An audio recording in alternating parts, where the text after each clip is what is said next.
എന്തടേ ഇന്ന് നമുക്കൊരു സ്ഥലം വരെ പോകാനുണ്ട്. അപ്പോൾ അതിനാണ് ഞാൻ ഈ ഒരുങ്ങി നിൽക്കുന്നത്. ഈ സാരി ഞാൻ ആദ്യമായിട്ടാട്ടോ ഉടുക്കുന്നത്.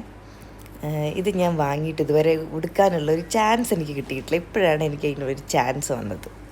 ഈ സാരി ഞാൻ ജയലക്ഷ്മിന്ന് ഒരു കുറച്ച് മാസങ്ങളായിട്ടില്ല, ഒരു 6 months ആയിട്ടുണ്ടാവും ഞാൻ വാങ്ങിയിട്ട്. അപ്പോൾ അങ്ങനെ റെഡിയാവുകയാണ്. അപ്പോൾ ഫങ്ഷൻ വന്നിട്ട് ഒരു 7 മണിക്ക് സ്റ്റാർട്ട് ചെയ്യുന്നതാണ് പറഞ്ഞത്. പക്ഷേ ഞാൻ വൈകുന്നേരം കിടന്ന് ഉറങ്ങിപ്പോയി. അപ്പോൾ അതുകൊണ്ട് ഇപ്പോൾ നമുക്ക് വീഡിയോ ഫോട്ടോ ഒന്നും എടുക്കാണ്ട് നമുക്ക് പോകാനും പറ്റില്ലല്ലോ. അപ്പോൾ ഞാനിങ്ങനെ കുറച്ച് വീഡിയോസും ഫോട്ടോസൊക്കെ എടുത്ത് ഊബർ വെയിറ്റ് ചെയ്തിരിക്കുകയാണ് കേട്ടോ. അപ്പോൾ ഊബർ വരുന്നത് വരെയുള്ള പരിപാടികളാണ് ഇതൊക്കെ. അപ്പോൾ ഞാനങ്ങനെ സാരിയുടെ കളർ എനിക്ക് ഭയങ്കര ഇഷ്ടമായേ.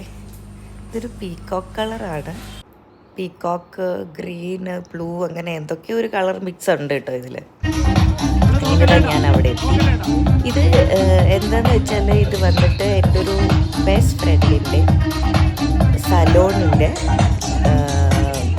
ആനിവേഴ്സറിയാണ്, 2nd ആനിവേഴ്സറി. ഇതാണ് കേട്ടോ എൻ്റെ ഫ്രണ്ട്. ഞങ്ങൾ 15-16 years ആയിട്ടുള്ള ഫ്രണ്ട്ഷിപ്പാണ്. ഞങ്ങൾ ഒരുമിച്ചായിരുന്നു ഫ്ലാറ്റ് ഷെയർ ചെയ്തിട്ടുണ്ടായിരുന്നു 1 വർഷം മുന്നേ വരെ.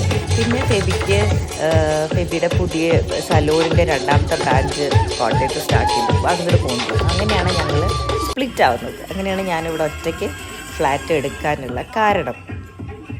അവിടെ അവർ എന്താ പറയുക, DJ ഒക്കെ ഉണ്ടായിരുന്നു കേട്ടോ. DJ നല്ല വൈബായിരുന്നു. രാത്രി നല്ല ലൈറ്റ്സും മരങ്ങളിലൊക്കെ ലൈറ്റ്സൊക്കെ ഇട്ടിട്ട് നല്ല ഭംഗിയുണ്ടായിരുന്നു കാണാൻ.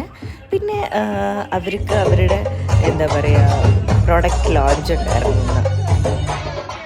സാറയുടെ ന്യൂ പ്രൊഡക്റ്റ് ലോഞ്ച്, അതുപോലെ എന്തോ കോസ്മെറ്റോളജി ഒക്കെ പഠിപ്പിക്കുന്ന ഒരു സെൻറ്ററൊക്കെയാണ് സ്റ്റാർട്ട് ചെയ്യുന്നത്. അപ്പോൾ അതിൻ്റെയൊക്കെ ലോഞ്ച് നടന്നിട്ടുണ്ടായിരുന്നു.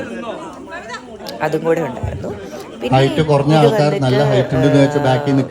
കേക്ക് കട്ടിങ് സെറിമണി സംഭവങ്ങളൊക്കെ ഉണ്ടായിരുന്നു. അത് കഴിഞ്ഞിട്ട് നമുക്ക് 10 മണി വരെ അല്ലേ നമുക്ക് സൗണ്ടും ഇതൊന്നും അലൗഡുള്ളൂ കേരളത്തിൽ. അപ്പോൾ അതിന് ശേഷം നമ്മളെല്ലാവരും കൂടെ ഹോട്ടലിൻ്റെ ഉള്ളിൽ ഫുഡ് ആഫ്റ്റർ പാർട്ടി നടത്തി.